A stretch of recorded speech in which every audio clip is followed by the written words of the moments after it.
নমস্কার বন্ধুরা, শ্রাবণী রান্নাঘরে আপনাদের সবাইকে স্বাগত জানিয়ে আমি আবারও একটা রান্নার ভিডিও নিয়ে আপনাদের সামনে চলে এসেছি।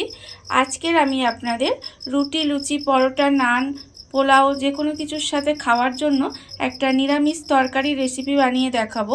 আশা করি আপনাদের ভালো লাগবে। তার জন্য কিন্তু আমার পুরো ভিডিওটা আপনাদের দেখতে হবে।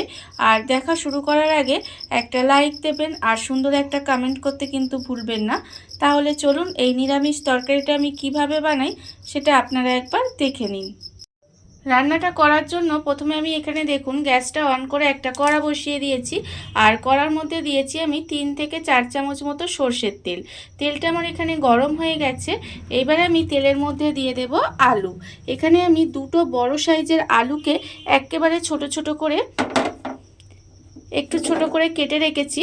সেই আলুগুলো আমি প্রথমে তেলের মধ্যে দিয়ে দেব।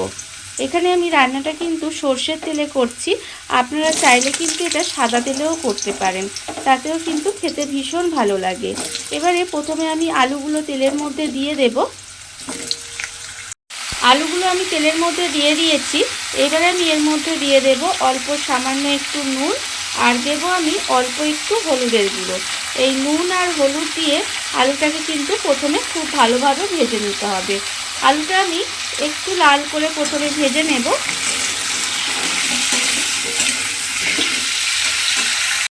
আলুটা আমার এখানে লাল করে ভাজা হয়ে গেছে।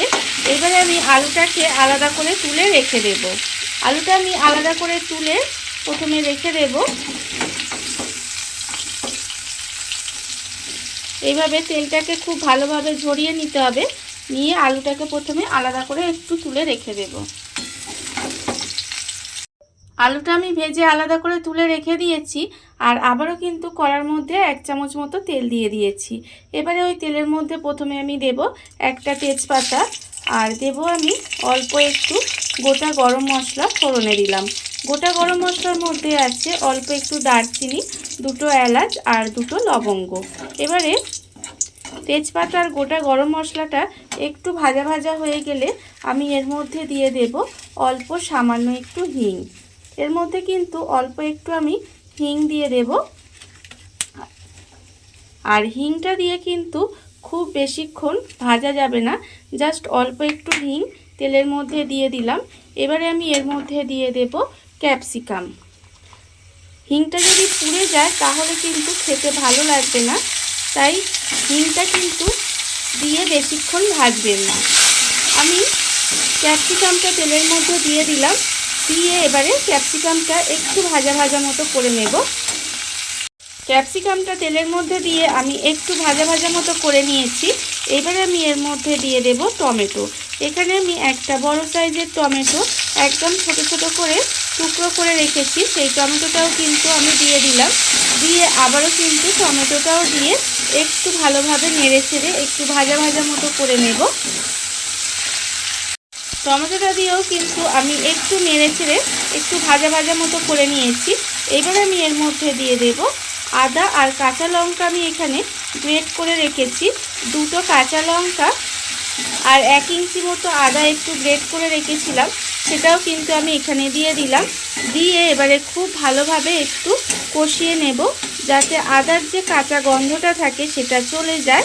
এবারে এইভাবে একটু কষিয়ে নিতে হবে। আদা আর কাঁচা লঙ্কাটা দিয়ে আমি দেখুন একটু কিন্তু কষিয়ে নিয়েছি। এবারে আমি এর মধ্যে দিয়ে দেব গুঁড়ো মশলা। গুঁড়ো মশলার মধ্যে আমি এখানে রেখেছি দেখুন আন্দাজ মতো নুন, আর এখানে রেখেছি 1/2 চামচ হলুদের গুঁড়ো, 1/2 চামচ লঙ্কার গুঁড়ো, 1/2 চামচ জিরের গুঁড়ো, 1/2 চামচ ধনের গুঁড়ো আর অল্প সামান্য একটুখানি কাশ্মীরি লঙ্কার গুঁড়ো আর 1/2 চামচের মতো চিনি। যেহেতু নিরামিষ রান্না আর এমনিতেও আমি প্রত্যেকটা রান্নাতেই অল্প সামান্য একটু চিনি ব্যবহার করি, আমার মনে হয় একটু চিনি দিলে রান্নার স্বাদটা আরও বেড়ে যায়, সেই জন্য আমি এতে একটু চিনি দিয়েছি। আপনারা না চাইলে নাও দিতে পারেন। এবারে গুঁড়ো মশলাটা যেহেতু দিয়েছি সেই জন্য আমি এর মধ্যে একটু জল দিলাম। জল দিয়ে খুব ভালোভাবে একটু কষিয়ে নেব। গুঁড়ো মশলাটা দিয়ে আমি যদি জলটা না দিতাম তাহলে কিন্তু মশলাটা পুড়ে যেত, তখন কিন্তু রান্নাটা খেতে ভালো লাগতো না।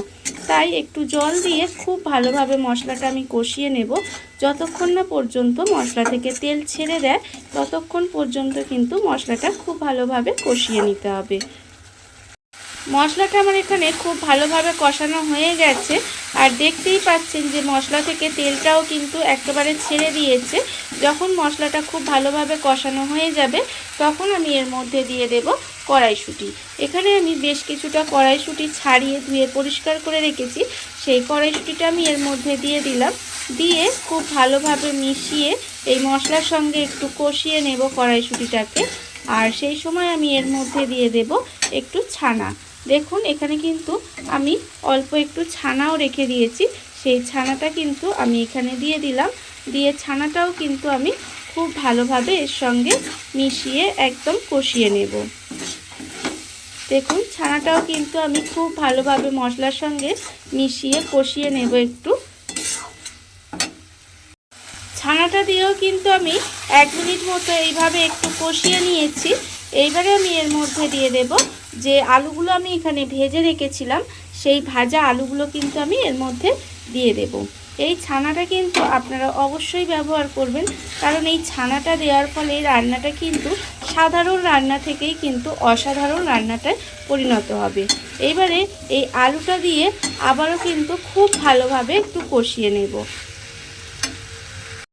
আলুটা দিয়ে আমি খুব ভালোভাবে একটু কষিয়ে নিয়েছি। কষানো আমার কিন্তু এখানে হয়ে গেছে। এইবারে আমি এর মধ্যে দিয়ে দেব পরিমাণ মতো জল।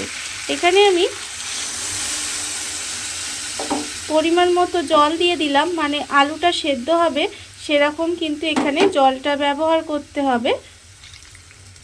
জলটা আমি এখানে দিয়ে দিলাম। দিয়ে খুব ভালোভাবে এটা মিশিয়ে দেব। মিশিয়ে গ্যাসটা লোতে দিয়ে ঢাকা দিয়ে এইভাবে কিন্তু একটু রান্না হতে দিতে হবে। এইভাবে গ্যাসটা লোতে দিয়ে আমি একটু রান্না হতে দেব যতক্ষণ না পর্যন্ত আলুটা খুব ভালোভাবে সেদ্ধ হয়ে যায়। গ্যাসটা লোতে দিয়ে ঢাকা দিয়ে আমি এইভাবে বেশ কিছুক্ষণ রান্না হতে দিয়েছিলাম। দেখুন এর ফলে কিন্তু আলুটা মটরটা খুব ভালোভাবে সেদ্ধ হয়ে গেছে। আর রান্নাটাও কিন্তু আমার প্রায় হয়েই এসেছে। এরকম একটু মাখামাখাই কিন্তু রান্নাটা হয়, খুব বেশি কিন্তু এর মধ্যে ঝোল থাকে না। এইভাবে একটু গ্রেভি গ্রেভি হবে রান্নাটা। রান্নাটা আমার এখানে প্রায় হয়ে এসেছে। এইবারে আমি নামানোর আগে এর মধ্যে দিয়ে দেব অল্প সামান্য একটু গরম মশলার গুঁড়ো। অল্প একটু গরম মশলার গুঁড়ো দিয়ে দিলাম। দিয়ে আবারও কিন্তু খুব ভালোভাবে এটা মিশিয়ে নেব। মিশিয়ে এইভাবে গ্যাসটা অফ করে কিছুক্ষণ ঢাকা দিয়ে রেখে দিলেই কিন্তু রান্নাটা আমার এখানে রেডি হয়ে যাবে।